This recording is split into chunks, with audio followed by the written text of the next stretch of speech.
ጥቁሩ ተመስገን ጥሩነህን የሚመለከት መረጃ ወደ እናንተ የማደርስ ይሆናል። ጥቁሩ ተመስገን ጥሩነህ ማለት የአፋሕዱ እስክንድር ነጋ ማለት ነው። የአፋሕዱ እስክንድር ነጋ ማለት ነው። ከተመስገን ጥሩነህ ጋር የሚለያቸው ነገር የቆዳ ጥቁረትና ቅላት ስለሆነ ማለት ነው። ከዛ ውጭ በአመለካከት፣ በአስተሳሰብ፣ በጸረ አማራነት የሚለያቸው ነገር የለም። እንግዲህ እንደምታስታውሱት በድሮ ብአዴን ውስጥ ብአዴን ሲባል ቀድሞ ወደ ጭንቅላታችን የሚመጣው በረከት ስምዖን ነበረ። የድሮ ብአዴን በዛ ውስጥ ፈላጭ ቆራጩ በረከት ስምዖን ነበር። በአሁኑ የአማራ ብልጽግና ወይም ብአዴን ውስጥ ደግሞ ከላይ ሆኖ የምታገኙት ተመስገን ጥሩነህ ነው እና ይህ ሰውዬ በአማራ ላይ ያልፈጸመው ግፍ የለም። ኦህዴዳዊውን አገዛዝ ኦሮሞውን አገዛዝ አማራ ትከሻ ላይ ለመጣል ያልፈጸመው ግፍ የለም። በተመሳሳይ መልኩ እስክንድር ነጋ የፈጸመውን ግፍ ስትመለከቱ በአማራ ትግል ውስጥ ከተመስገን ጥሩነህ ቢበልጥ እንጂ የሚያንስ አይደለም። እንደውም ተመስገን ጥሩነህን ጠላት ብለን የፈረጅነው ስለሆነ ፋኖን ቢያገኘው ሊያጠፋው የሚፈልግ አይደለም። እሱም ፋኖዎችን ማጥፋት ይፈልጋል፣ ፋኖዎችም ተመስገን ጥሩነህን ማጥፋት ይፈልጋሉ እና ጠላት ተብሎ የተፈረጀ ነው ማለት ትችላላችሁ። የእስክንድር ግን ለየት የሚያደርገው ጥቃቱን እየፈጸመብን ያለው ብአዴን ሆኖ ሳይሆን ፋኖ ሆኖ መሆኑ ነው። ፋኖ ሆኖ ከውስጡ ነው።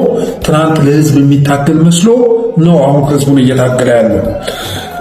ፋኖ ሆኖ የሚታገል መስሎ ነው አሁን ፋኖን መልሶ እየታገለው ያለው እና እንደዚህ አይነት ሰዎች ጉዲቭል ይባላሉ። እንደ እስክንድር ነጋ ያሉ ሰዎች ጉዲቭል ይባላሉ። ምክንያቱም ወደ ሚዲያ ሲመጡ ዱዋል ፐርሰናሊቲ ነው ያላቸው፣ ብዙ አይነት ማንነት ነው ያላቸው እና ሚዲያ ላይ ሲመጡ ፖላይት ናቸው፣ ፈሪሃ እግዚአብሔር የሚሰማቸው ናቸው፣ በጣም ፖላይት ናቸው፣ በትሁት ናቸው እና የሚናገሩት ነገር ውስጣችሁ ገብቶ ጉዝጉዝ ነው የሚለው አንጀት የሚበሉ ሰዎች ናቸው።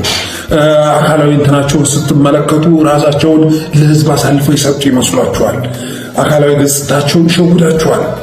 በሌላ መልኩ ግን አሳቻ ሰዓት ጠብቀው ደግሞ የሚፈጽሙት ጥቃት ሜርሲለስ ናቸው። የሚፈጽሙት ጥቃት በጣም አውዳሚ ነው እና ጥቃት ሲፈጽሙባቸው ራሱ አታውቁም። ከጀርባ ነው የሚወጓቸው። እስክንድርም እያደረገ ያለው እንደዛ ነው። በጣም ትሁት የሆነ ቃላት መጥቶ ሲጀረጅናችሁ ካመሸ በኋላ ደግሞ በጣም እኩይ የሆነ ድርጊት ሲፈጽም ታገኙታላችሁ። የፋኖ አንድነት እያለ ወደ አንድ መምጣት አለባቸው። ለምንድን ነው ወደ አንድ የማይመጡት? አትሊስት ወንድሞቻችን ወደ አንድ ሰብሰብ ብለው ከመጡ አማራ ፋኖ ትግል ውስጥ ያሉት ኃይሎች ሁለት ይሆናሉ፣ ለንግግር ይመቻል እያለ ሲናገር ነበር። አሁን ወንድሞቻችን ወደ ንግግር መግባታቸው በተሰማ ቅጽበት ግን ሸዋ ላይ ከፍተኛ የሆነ መጠነ ሰፊ የሆነ ዘመቻ አውጇል። ከብልጽግና ጋር በመቀናጀት ብልጽግና ከላይ በድሮን ሲደበድብ ፋኖ ያለባቸው አካባቢዎች ላይ ጥቃት ሲፈጽም ከዛ የመከታው ጦር ደግሞ ከኋላ ይገባል በእስክንድር ነጋ እየተመራ።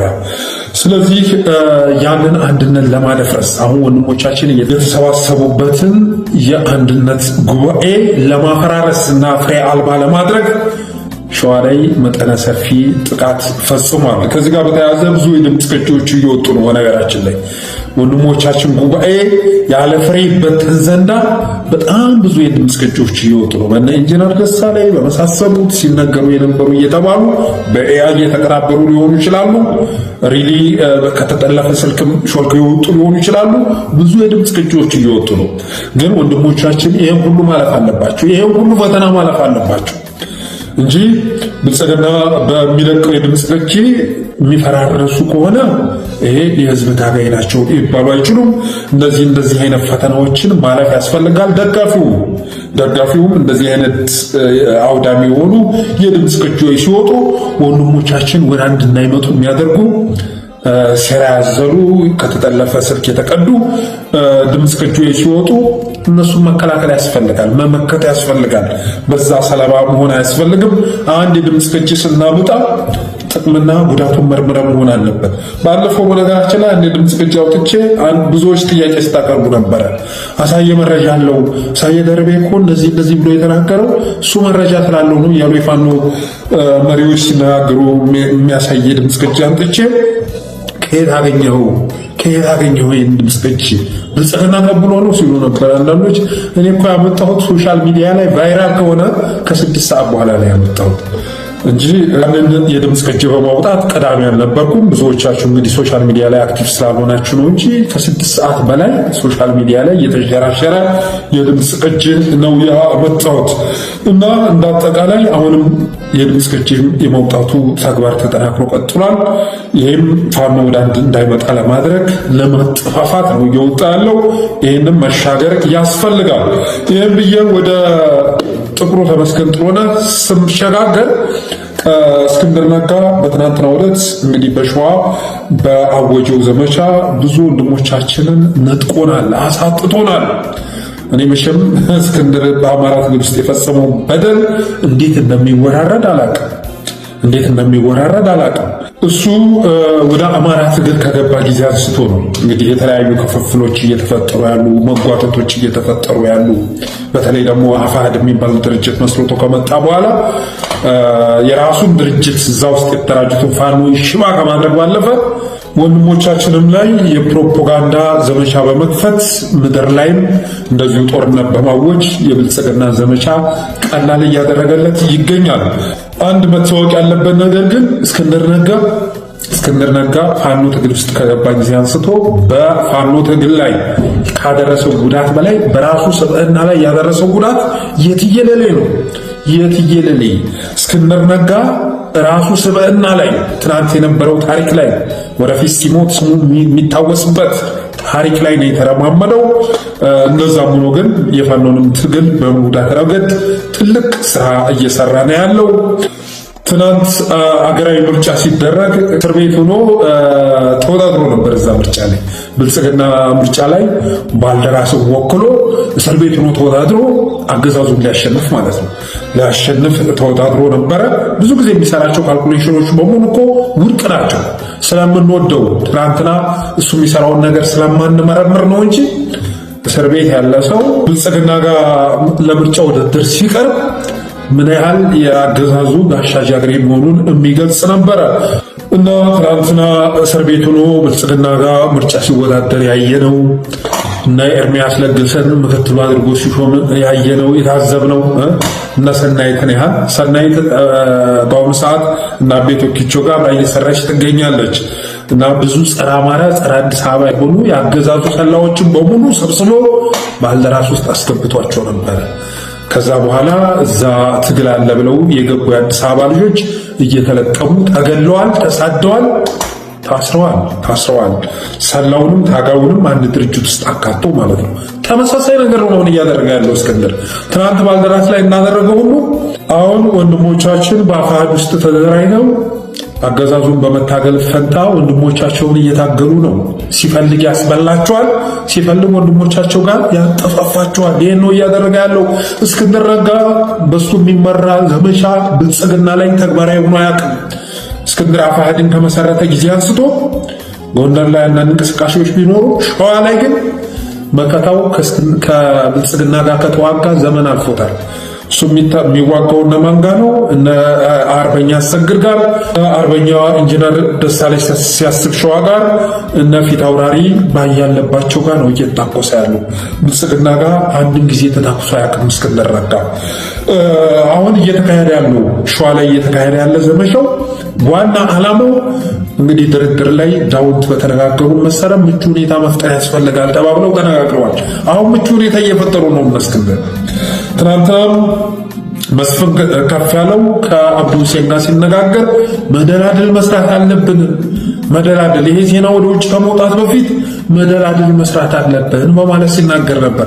መደላድል ማለት ምን ማለት ነው? ሸዋ ላይ እነ ኢንጂነር ደሳለኝ ሲያስብ ሸዋ የሚመሩትን ጦር ምሽክ አድርጎ መብላት ማለት ነው።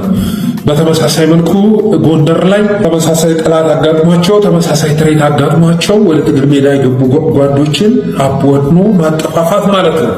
ጎጃም ላይ ያለውን ነገር ማስተካከል እንዳለው ብልጽግና እንደዚህ አይነት ስራዎችን መስራት ማለት ነው። መደላደልን እንስራ፣ ወደ ድርድር ለመምጣት ኦፊሻሊ አንዳንድ መስራት ያለበት ስራ ስላለ ጊዜ ስጡን ብለው በጠየቁ መሰረት ብልጽግና ጊዜ ብቻ ሳይሆን ተተኳሽም መተኮሻውንም አቅርቦላቸው ወንድሞቻቸው ላይ ጦርነት አውጀዋል እና በእኔ እምነት እስክንድር ነጋ ያምታታ የሚቀጥልበት ሁኔታ አብቅቷል። ኦልሬዲ አውቀነዋል። የኢትዮጵያ ሕዝብ አውቆታል። የአማራ ሕዝብ አውቆታል። እስክንድር ነጋ ኢቭን ወዳጆቹ ራሱ መከላከል የማይችሉበት ሁኔታ እየተከሰተ ነው። እነ ኢትዮ 360 አሁን ላይ ታላቁ እያሉ መደስኮር የለም። ትናንትና ታላቁ እስክንድር ነጋ እያሉ ሲጠሩ የነበሩ ሰዎች አሁን አቶ እስክንድር ነጋ አርበኛ እስክንድር ነጋ ብሎ መጣት ራሱ አንደበታቸው አልታዘዝ እያለ አቶ እስክንድር ነጋ እስኪው ማለት ጀምረዋል። እስኪው እያሉ ያቆላመጡት ነው እና ታላቁ የሚለው አርበኛው የሚለው ነገር አሁን ላይ በወዳጆቹ ያንን ታይትል መንጠቅ ጀምረዋል እና በቀጣይ ደግሞ እስክንድር በሚዲያ ወርቅነህ ገበየሁ ጋር ትናንት ልጆቻቸውን ድል ያለ ሰርግ ደግሰው የዳሩት ወርቅነህ ገበየሁ ጋር ቁጭ ብሎ የምናይበት ቀን ሩቅ አይደለም። እኔ ከዚህ በፊት ብዙ መረጃዎች አድርሻቸዋለሁ። አሁን ራሱ መከታውና እስክንድር ነጋ ወርቅነህ ገበየሁ ልጅ ሰርግ ላይ ተገኝተዋል የሚል መረጃ ደርሶኛል። ይሄ የተረጋገጠ መረጃ አይደለም፣ ግን ከአንድም ሁለት የመረጃ ምንጮች ይህንን መረጃ ደርሰውኛል። ይቅርታ ወርቅነህ ገበየሁ ጋር ሳይሆን ሹማ አብደታ ጀነራል ሹማ አብደታ ልጅ ሰርግ ላይ ተገኝተዋል። እንግዲህ ሹማ አብደታ ማለት ሸዋ ላይ ተተኳሽ እያቀረበላቸው ያለው እሱ ነው። መከታው እየሰራ ያለው ሹማ አብደታ ጋር ነው። ሰርጉ ላይ ተገኝተዋል የሚል መረጃ ደርሶኛል። ከዚህ በፊትም ሌሎች መረጃዎች ሳደረጋችሁ ነበር። እስክንድር ነጋ ለፎቶ የሆኑ ቦታዎች ላይ ጎስቆል ብሎ ፔስታል ከጎኑ አስቀምጦ የምታዩት መልኩ እንደዚህ አይነት ፎቶዎች ይለቃል እንጂ እሱ አዲስ አበባ ላይ ሆኖ ለድርድር የሚሆኑ ሰነዶችን እያዘጋጀ ነው። ከዚህ ባለፈም በውጭ ሀገር ሄዶ ተነጋግሮ መጥቷል። ይሄ የቅርብ ሰው ለእስክንድር ነጋ ቅርብ የሆነ ሰው ከሱ የደረሰ መረጃ ነው እና ወደፊት እነዚህ ሁሉ ነገሮች የሚገለጹበት ቀን ከፊታችን አለ።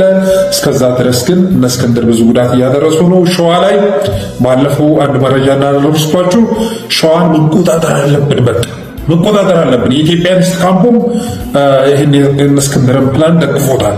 በቃ ሸዋን አትሊስት የኢትዮጵያ ሪስክ ካምፑ መንቀሳቀሻ ግዛት መቻል አለበት።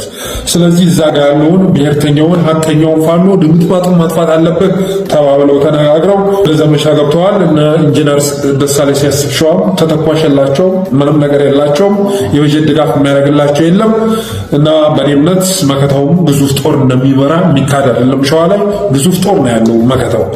ስለዚህ እነሱን የማጥፋት ዘመቻው ተጧጥፎ ቀጥሏል። ወንድሞቻችን አሁን ላይ መታኮስ የሚችሉበት አቅም ላይ ናቸው ብዬ አላስብም። እነ ጀነራል ተፈራም አደጋ ላይ ናቸው። እነዚህ ሰዎች በጣም አውዳሚ ሆኖ ተከስተዋል። መከታው ሸምለስ ሆኖ እስክንድር ሜርሲለስ ሆኖ ተከስተዋል። ስለዚህ ቀጣይ ጀነራል ተፈራም ላይ ሊዘምቱበት ይችላሉ። ለዚህ ሁሉ መፍትሄው ግን የወንድሞቻችን አንድ መሆን ነው። አንድ መሆን ቢችሉ ኑሮ ሸዋ ላይ የሚደበደበው የአማራ ፋኖ ይሆን ነበር ማለት ነው። የአማራ ፋኖ ወይም እነሱ የሚመሰርቱት ስም የሚሰጡት ድርጅት ይሆን ነበር እንጂ የአማራ ፋኖ በሸዋ ተብሎ በተናጠል ስም አይሰጠውም ነበር። ጎጃም ላይ ጥቃት ሲሰነዘር የአማራ ፋኖ በጎጃም ላይ ጥቃት ተሰነዘረ አንልም።